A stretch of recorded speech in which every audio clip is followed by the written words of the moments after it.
Okay, this is notes for geometry, section 5.1, notes 29, mid-segment theorem. Your essential question is, what is a mid-segment? So when we look at it, see here, theorem 27, mid-segment theorem is that says the segments connecting to the midpoint is two sides of the triangle. Let me get my pen. Is that it is parallel. If I can write that in. Okay, so it's parallel to the third side and it's going to be half as long as that side. So you have that information so that if we look over here at the picture, let's see here, it says, remember the little arrows means it's perpendicular or it's parallel. The little arrow right there and the little arrow right here, those things mean that they're actually perpendicular, they're parallel to each other. And then they're actually saying that it is half the length right here where it has 1/2 AC. So that if I said that this, let me get out of the crayon, sorry. If this was 8 long, then we could say that this side is going to be twice that amount, which would be, whoops, not 12. 2 times 8 would actually be 16. Or if I went vice versa. If I said that the AC was 4, then I could say that ED going up in this direction would be 2 because I cut it in half. Okay, let me get those out of the way so you don't see that, but you actually see the theorem. Okay. In the first example, let me slide this up.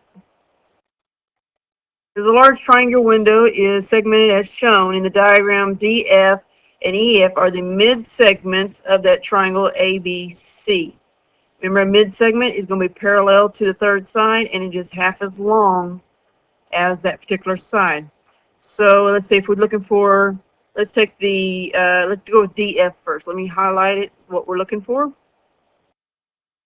Okay, so if I'm looking for this side here on the triangle DF, I notice down here that it says from B all the way C is 90.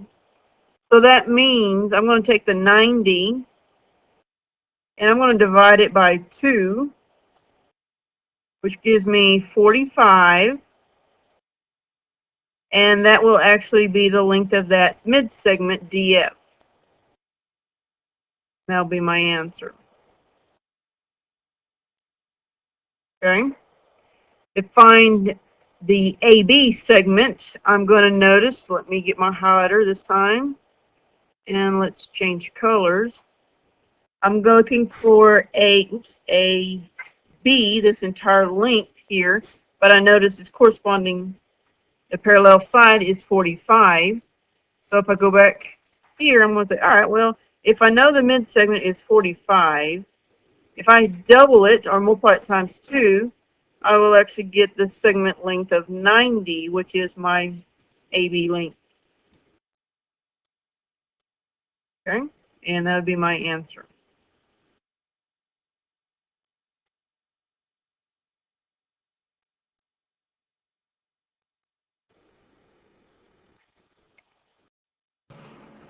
Okay, if I look here at number 2, it says in the diagram at the right, QS is equal to SP.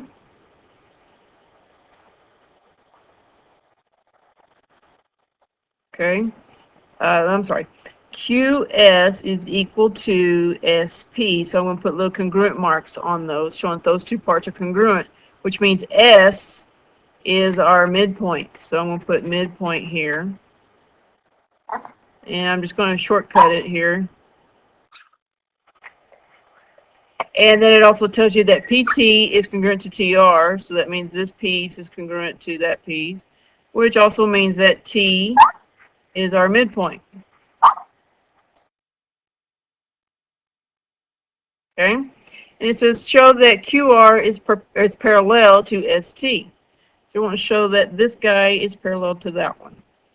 Well, if this is the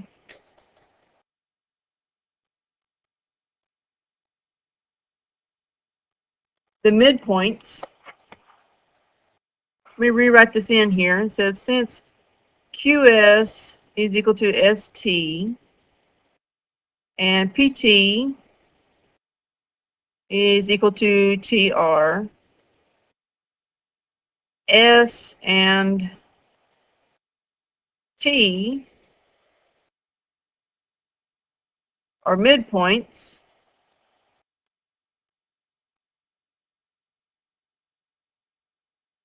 Okay. And if they're midpoints, that means, let me put since they are midpoints,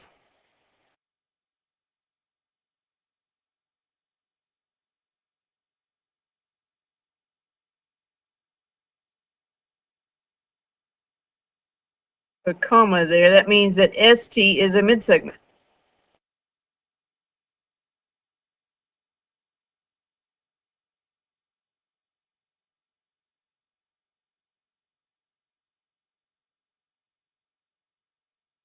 Now, therefore,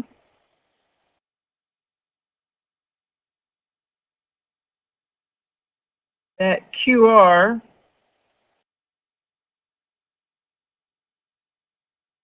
is going to be parallel to SD or ST, not D, by your theorem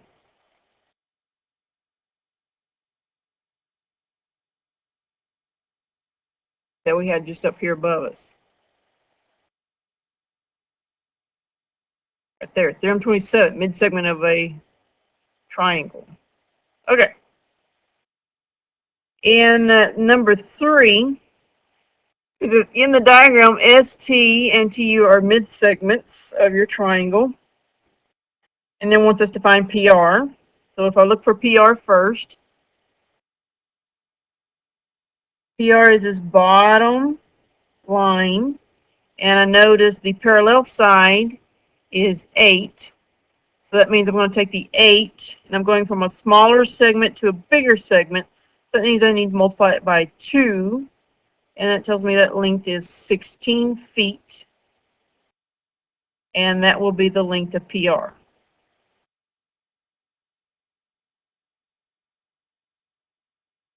Then I want to find the length of TU, which TU is right here. And its parallel side is the 10. And then if I'm going to write it out, I have the 10 feet, and it's going from a big segment to a smaller segment, so that's where I'm cutting it in half. And that means that that little segment is actually 5 feet, which is a representation of TU. And there's my 2 answers for this triangle.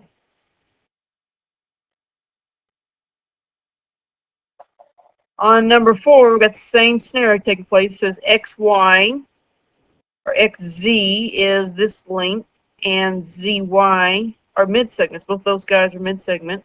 We're looking for MN, so this entire length. If I look at the actual shape, it tells me that this midsegment here is 26.5, and I'm looking for this length. So I'm going from a small segment to a big segment. That means I need to multiply. So I'm going to take the 26.5 and multiply it times 2.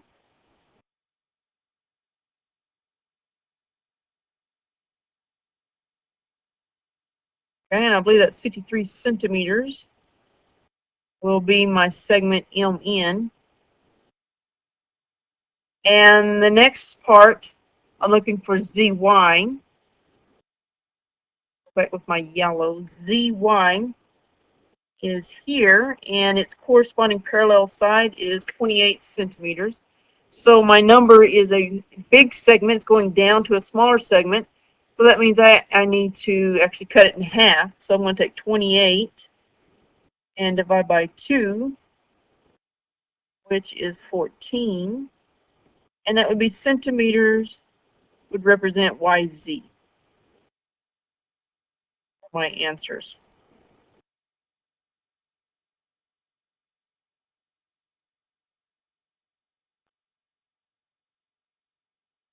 Okay, on the next page,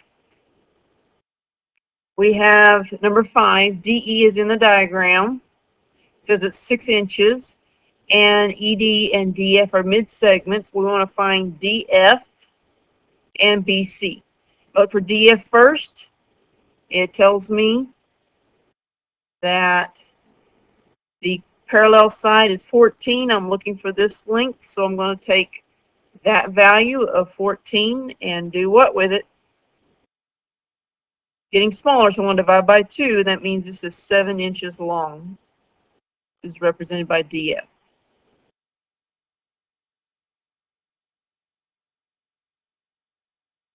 Okay.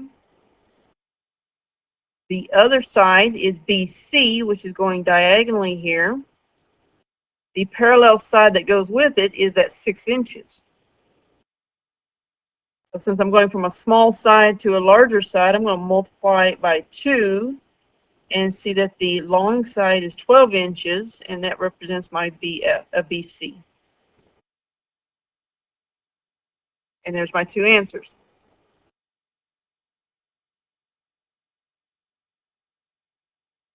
On 16, we got to be careful because this is another one of those problems where it says we want to show that R is the midpoint, and that requires us to do a lot of reading and writing. So in the diagram at the right, SB is congruent to SC, and then SR is parallel to AC. So let me get over here. Says this side and this side are congruent. It says SB is, nope, SR is parallel to AC, and then RS is half of AC. And we want to show that R is the midpoint of BA. All right, so since SB is congruent to SC, S is the midpoint.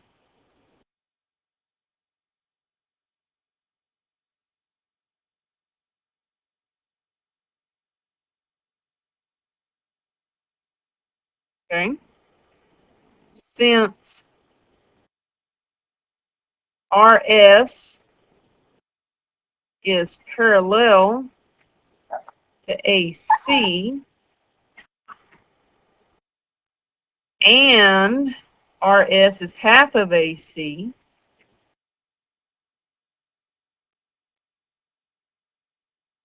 then I can say that RS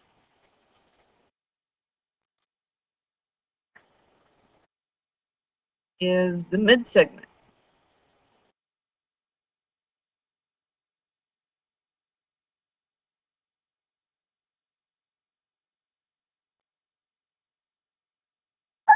All right, then we have our therefore.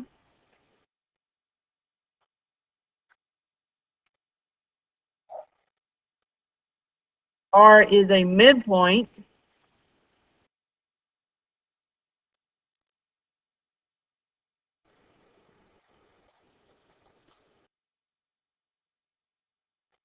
oops,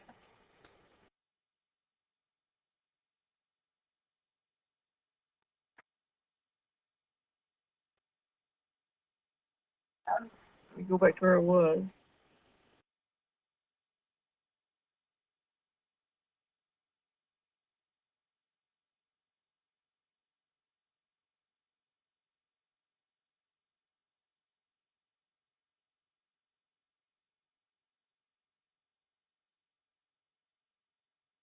Here we go. All right, midsegment, therefore R is the midpoint because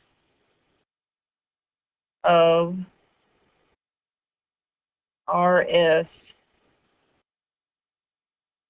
being, whoops, try that again.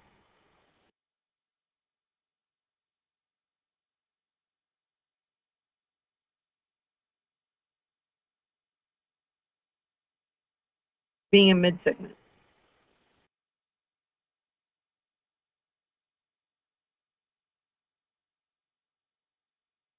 Okay, Last example, I think. Nope, not quite. In example 6, if T is the midpoint of AC, what do you know about ST? If I go back up here, T is now the midpoint.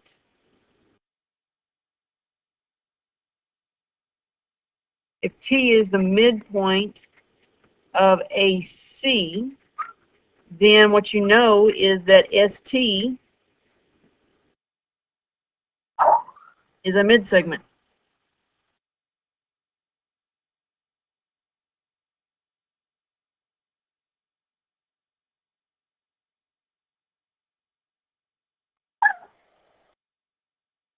All right, on number 8, we have 2 parts. It's dealing with coordinate planes. And on this, we have an isosceles triangle. The isosceles triangle, what you know is that it has 2 congruent sides, and the base angles are congruent as well. And then if I was to take a perpendicular line and drop it straight down, which I can't draw a straight line there, it'd be actually 90 degrees straight down. So if I'm taking that concept, I'm just going to place it on this actual grid. Let me see if I can get straight lines here. Try the magic pen. I'm going to draw a straight line up. That didn't work too well. And over. And let me bring it straight back as best as possible. Uh-oh. Okay, that magic pen did not work. Let's do shape recognition. Maybe that'll work. Bring it up and over, and let's bring it straight back. See if it'll make it. Oh, that's pretty close.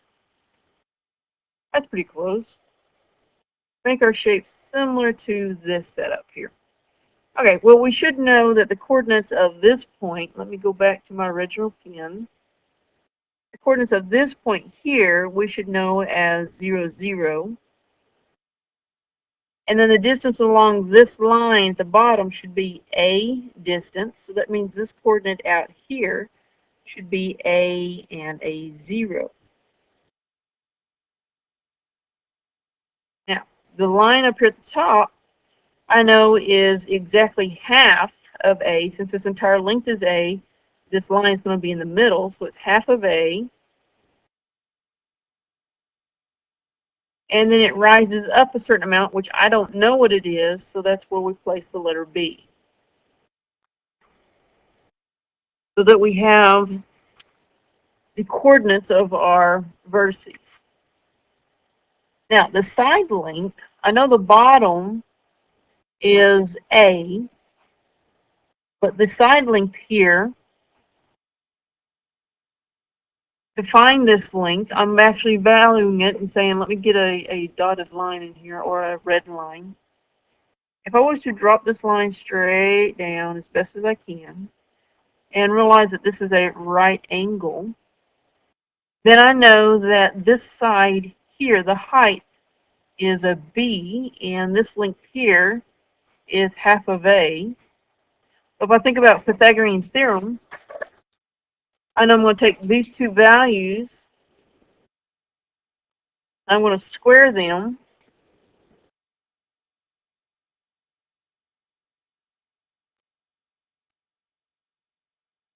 and then I'm going to take square root, and this will represent my side length for the triangle. If I go to the second one with a square, well, if I'm thinking about the square, it means all sides are equal, and all my angles are right angles as well. So if I try to draw a square, whoops, see if my magic pen will work. Nope, that didn't work. So let me see if I can undo. That's too bad of a drawer there.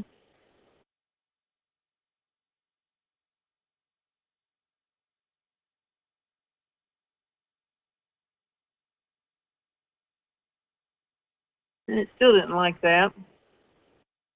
Undo it and try it one more time. Maybe I'll just draw a square. Try that. There we go. I can do that with this one. And then if I go back to my pen, my normal pen, this little spot here, once again, is 0, 0. And the length along the side is going to say is length A, so the coordinate here is still going to be the same as what we had before of a 0A. And of a square, I know that all my sides are equal. So if this bottom length is A, the side length is also an A, which means this top coordinate over here is going to be a 0A. And then the vertices out here on the edge, on the far right side, will be AA.